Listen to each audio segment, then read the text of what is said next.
Welcome to This Week in East Brunswick. This week, Mayor Ira Oskowski held his first town meeting after being elected. The Human Relations Council sponsored a program to raise awareness of bias and bias crimes. And at Churchill Junior High School, students and guidance counselors prepare for National School Guidance Counseling Week. These stories and more are coming up, including new information about rabies on your pet doctor, and a review of Monday night's Township Council meeting. But first, here's a rundown of the programs that will be shown next week on Channel 8. Monday morning at 10, Lenore Kulik shapes up with light weights on Look Great, Feel Great. And Stories from the Library, featuring stories for preschoolers, follows at 10:30. Tuesday evening, the Channel 8 cablecast starts early with a special program on carjacking prevention with East Brunswick Detective Sean Coleman. That's at 6 o'clock. At 7 o'clock, join District Legislator Senator Jack Sinagra in a discussion about health care in New Jersey on Around the District. Paul Hansen talks over the investment economy with guest Amy Shree on You and Your Money at 7:30. And Exercise the Right Choice follows at 8 o'clock with a look at children and ski equipment. Wednesday's schedule includes an overview of bilingual education in East Brunswick schools on Spotlight on Education at 7:30. And at 8, some local teens act out in a new play at Playhouse 22. Laura Ivan finds out what it's like to be a teenage actor on 18 growing up in East Brunswick. Thursday evening, the news returns at 7 and 8 o'clock. And on Let's Talk Health at 7:30, Steve Sackman and his guests focus on wellness. Channel 8 provides coverage of high school boys and girls basketball and boys wrestling. Check our program schedule on the Community Bulletin Board to find out when these events will be shown. At Monday night's Township Council action meeting, Councilman Tom Clark read in a prepared statement his views of an incident that has caused what some believe to be poor relations between the Town Council and the East Brunswick Board of Education.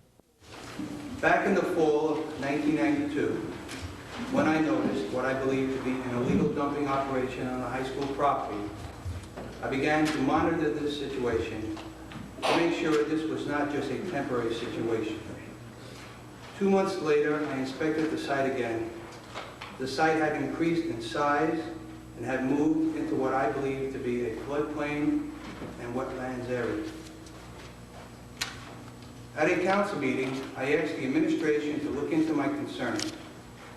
I also asked the county solid waste department, public safety, and the State Department of Environmental Protection and Energy to look into this matter.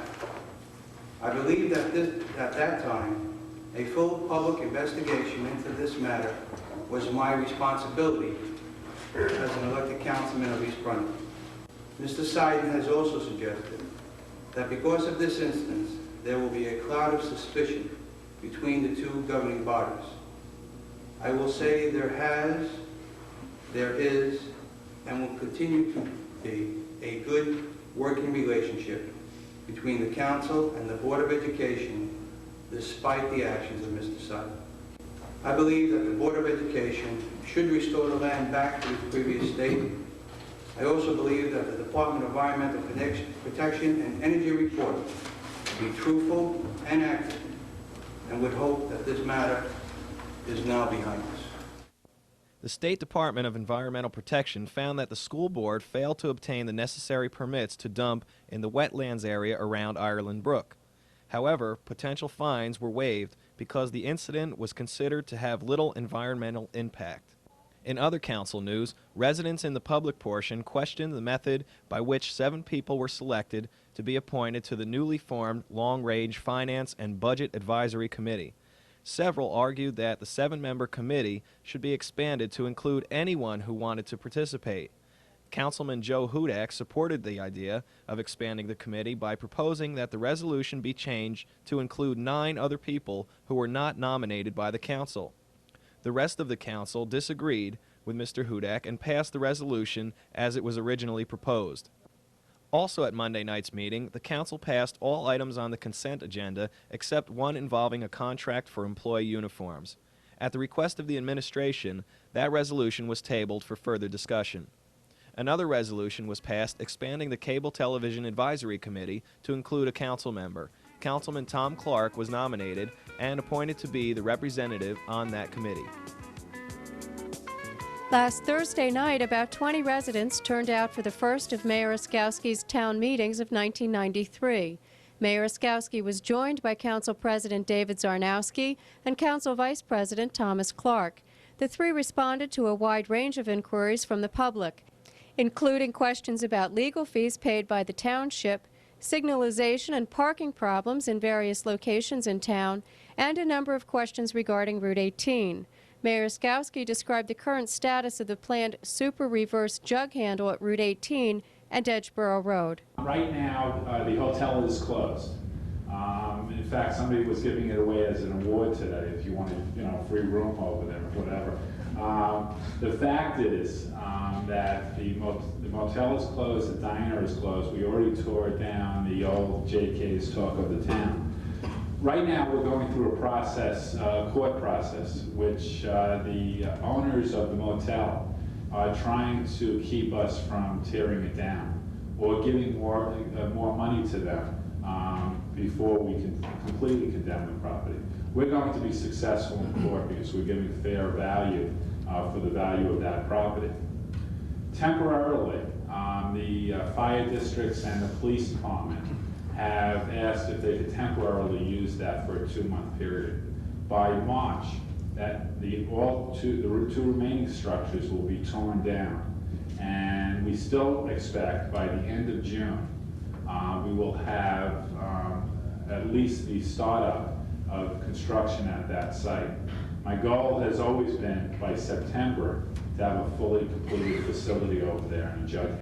Oskowski and Zarnowski also addressed a resident's concern for the safety of this new jug handle. Doesn't that mean you're going through intersections twice as often and most of the accidents are in, at the intersection? See, the problem is not the fact that we're going through the jug handle.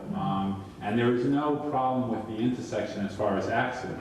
What happens right now, because the jug handle is too small, the cars stack up and the trucks stack up, past the jug handle, and filter back onto Route 18. Usually, it wouldn't be a problem if it only blocked one lane, but it does block sometimes 2 lanes, leaving 1 lane for commuter traffic. By doing this, we will take those 2 lanes of traffic completely off of Route 18. There will be 3 lanes in the southbound direction for people traveling southbound. And it will, I won't say speed up traffic because I don't really want to speed traffic up, but it will improve traffic flow. Mayor, actually, it will probably cut down on accidents because it'll cut the crisscrossing that people do to get out of the right-hand lane if they're in it, or get into the right-hand lane if they're in the center or left lane. And because it'll stack 75 more cars, it'll take those cars off of Route 18 as the mayor had suggested. So I think it'll increase safety, and it'll take some of the trucks, cars, and buses off Route 18 too. So that's good. The mayor and councilman agreed that progress on the synchronization of traffic signals on Route 18 has been very slow, and that the detention basin under construction at Route 18 and Cranberry Road does not meet requirements established by township ordinance. The State Department of Transportation, they explained, is responsible for both problems. The township continues to press the DOT to complete the signalization project and to abide by the requirements of the township ordinance, which was developed in order to prevent accidental drownings in detention basins. Tom Clark spoke to another resident's concerns about the potential for traffic problems created by the new Walmart at the East Brunswick Flea Market and Transportation Center. The concern with that for the traffic was very important to the board. They did submit evidence to the peak hours and so on and so forth, and they had seemed to address, for now, what we thought was going to be an anticipated parking capacity. They've seemed to have met the board's requirements for what they thought was going to be a safe parking facility. But we did include into that resolution, if in the future, and that becomes the biggest success that anyone could imagine, and I certainly wish them a lot of success, that they will, at their own expense, have to hire special police officers to manage their traffic situation down there. I don't want anything that's going to happen on that site at a further point to become the responsibility of the taxpayers of East Brunswick. I want the omen to be on them as a business owner to make sure what's got to be done will be done. I just want one more comment. Ticey's Lane, part of their requirements is also to expand the Ticey's Lane intersection. So that will improve traffic flow. Also, the ingress and egress from that shopping center, there will be an entrance ramp and an improved exit ramp onto Route 18. And they're going to have to flip the bill. Now, who gains from that shopping center being there? Many of us wonder, but you probably know, and if you don't, East Brunswick Township, all of us own that shopping center. It was bought 1970, I think 1978. Well, actually, we picked that up on a foreclosure. A foreclosure sale. And by having a Walmart in there, I expect by the end of that lease in 2000, I think it's 2004, that property will be worth $20 million for the residents of East Brunswick. And that's a real big plus. But the thing is, we have held the developer of that property, or I should say the lessee of that property, to be responsible for any increased traffic. He has to make contributions for road improvements. We have township engineers looking at maybe some additional improvements to that area, and we've also asked DOT to make additional improvements. And the money's out there. It's also, this gentleman may not like it, but the money is also possibly coming from Middlesex County in some cases. And Mayor, also, it's important to know, maybe most of the people do know it, but all of the improvements to that site are paid for by Walmart and will revert back to the township. They improved the entire structure. They put new air conditioning in it. They're going to repave the entire parking lot at their expense. And also they're going to, they built an addition to it, Mr. Merson. And also they built a new bus terminal for the commuters as well. So there's been significant improvements paid for by the developer in addition to the traffic improvements. So we're happy. In regard to a 911 system for East Brunswick, residents heard that township staff have been trained and all necessary equipment has been installed. East Brunswick is just waiting to be connected to the county system. That will hopefully happen by March 1st. Mayor Oskowski encourages residents who are interested in becoming more active in local government to become members of a newly formed focus group, which will meet on a monthly basis. If you're interested in being appointed to the focus group, send a letter including a short bio or statement of interests to Mayor Ira Oskowski at P.O. Box 1081, East Brunswick, New Jersey, 08816, or call 390-6810. Hi, I'm Senator Jack Sinagra, and we're here at Baxter in Raritan Center to illustrate a point.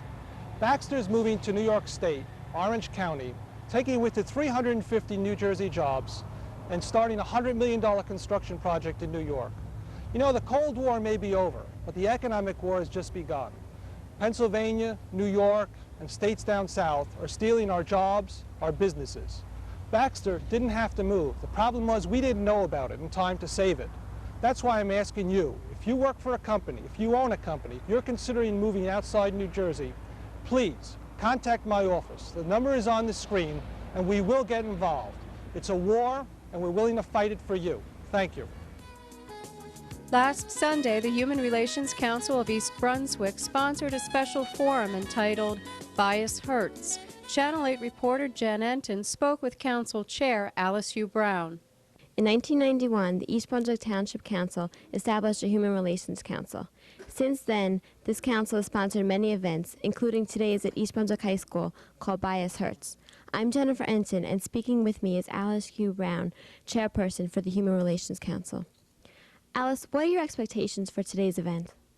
We hope to educate the community and encourage them to work together to heal the hurt that has been caused by these bias incidents. And what will today's event be like? It'll start out as an educational program. We have 8 speakers sharing with us their expertise. They're all from within Middlesex County because we wanted to keep it pretty local. And then we will open the program to the public so that they can ask questions and share concerns.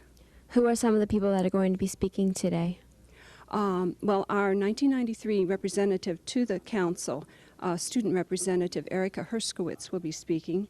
Detective Mitchell from the East Brunswick Township Police Department will participate. Dr. Janelle Gary is a clinical psychologist, and she will be with us. Mr. Robert Flood is supervisor of social studies at the high school, and he also will be sharing what's happening now at the high school. How many members are on the council? At the moment, we have 8 members. We've just increased to include a member from the school board. We have a student representative and a township representative, who this year is Captain Jensen. And what are the aims of the council? The aims of the council are to work with the community to educate people in terms of the strength of diversity and to prevent bias incidents and to respond, if necessary, to those that do occur. I understand that you sponsored some other events recently. Can you tell me a little bit about them?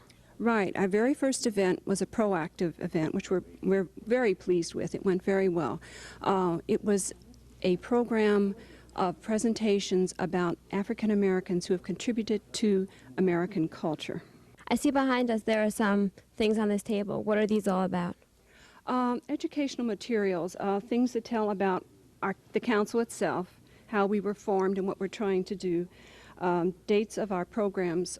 We have meetings every 4th Monday of every month at the municipal building, and educational material that can be used in classrooms or individually. We're also promoting Stop Hate buttons to get the message across. If a person were to want to get involved with the council, how would he or she do so?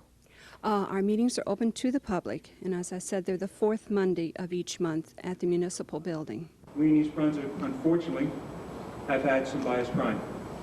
We cannot build a wall around our community, nor can we put a bubble over the top of it when the sun goes down. It has happened, we have dealt with it, and it may happen again in the future. Fortunately, and luckily, we have had what we consider to be minor incidents, those dealing primarily with spray paint, minor graffiti. We don't consider those, we the police department or myself, as a minor crime. No bias incident to us is a minor crime. When I say minor, I mean in the damage inflicted both monetarily and as far as the cleanup costs. There's no price to be put on the type of fear or harm or hurt of the people who had their houses or their buildings or their cars defaced. We cannot put a price tag on that. So when I use the term minor, I mean with reference to the cleanup costs. What I've also found in the last 3.5 years is that what we're basically dealing with here is ignorance. It's ignorance based on lack of understanding, and it's a lack of knowledge. And it's a lack of feeling and sympathy for the person you're attacking or trying to get this message across to. I've responded to Catholic homes that have had swastikas painted on a car. I've responded to Protestant homes that have had swastikas put on a garage door. There's no rhyme or reason. And when you talk to these kids later on, during the course of the investigation, there is no set reason for their action except ignorance based upon lack of understanding and lack of knowledge. Hi, I'm Amy Fisher, and today I'm at Churchill Junior High School with 9th grader Tamar Ron, our supervisor of student services and health and guidance, Janet Cervalli, and Bob Gindenal, who's the principal of Churchill Junior High School. First of all, February 1st through 5th is National School Guidance Counseling Week, and we have a big program planned. Janet, could you tell us about what's happening here? Well, we've had a poster contest for the students that will reflect our theme, School Counselors Building Bridges Between the Students and the Community. And as a result, we'd like to open the school to the parents. We have an evening of workshops where they can exchange ideas and share the expertise of the people that work in the district, and also celebrate the students' work on their posters.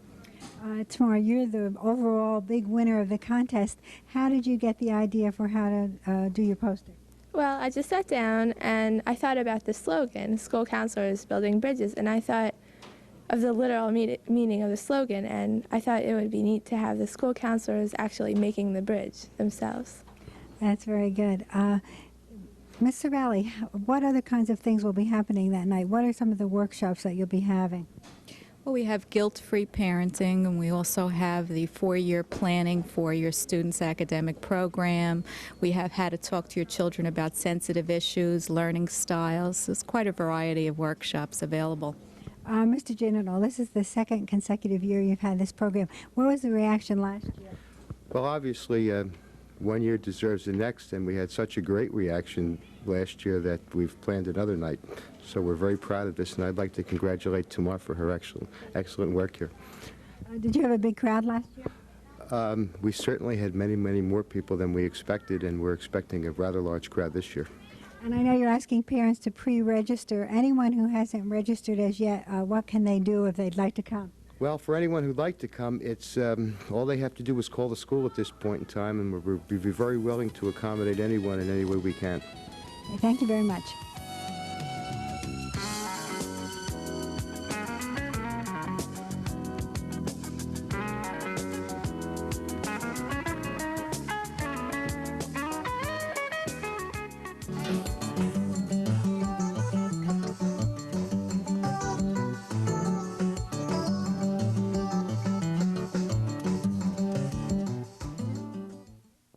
Hi, and welcome back once again to Your Pet Doctor. I'm your host, Dolly Vasta, and my co-host is... I'm Dr. Brian Johnson from the Cranberry Veterinary Hospital in East Brunswick. Now, we have a lot of fun from week to week on what we're doing. Yes, but I hope today so. is kind of a serious subject. Getting back to one moment, we've got to be serious Every for so today. often. Every once in a while, I know, as much it as I hate kills to do us, it. But this is rabies. Yeah. And we have a little bit of a twist on the normal rabies thing. The normal policy by most municipalities is if your rabies vaccination is current at the time that you bring your dog to be licensed, they allow you to have a license for the year, which is good. But the Department of Health, State of New Jersey, has come out with a new regulation stating that in order to have your dog licensed, that rabies vaccination must be good for the entire licensing year. Now that's going to make a lot of people fall short, especially with the younger creatures.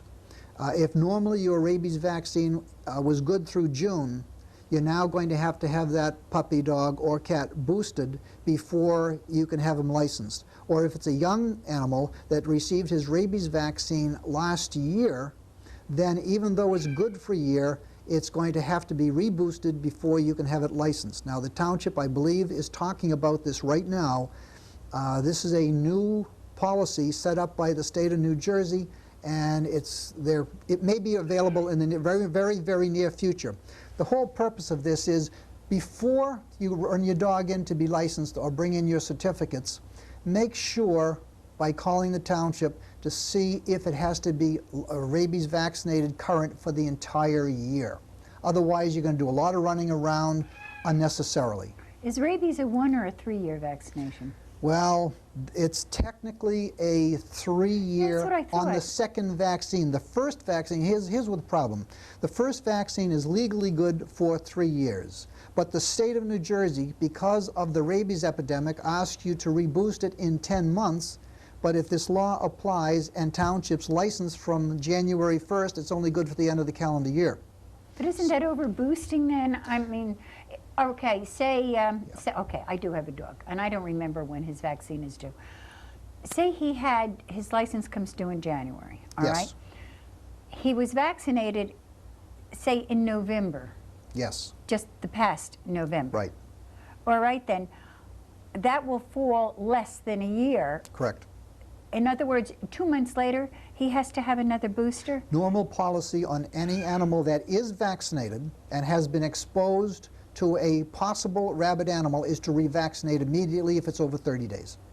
So it will not hurt them to get multiple vaccinations. All it will do is give better immunity. Under no circumstances is it going to hurt. In other words, they won't OD on a rabies vaccination? Never, because if the animal is fully protected, it's simply going to neutralize before anything is done. And there's a limit to how many, the most you're going to get is 2 in a short period of time. But it's a little bit complicated, and it probably will be best in your municipality, if you happen to be listening from outside East Brunswick, just check and see, and check in East Brunswick as well, to see if your current vaccination is going to be good for the entire licensing year. Why is the state doing this? It really doesn't make a lot of sense to me. Yes, it does. Nah. Because, yeah, if, for instance, they license you now and your rabies vaccine expires in June, then you're going to go 6 months before you have to have that dog revaccinated, in which case the state or the township is then condoning a non-vaccinated dog because you haven't it's not currently vaccinated. So the whole problem is rabies, once you get it, is always fatal. Nobody wants to see anybody, whether it's a dog, a cat, or a human, die of rabies when through a simple vaccination it can be prevented.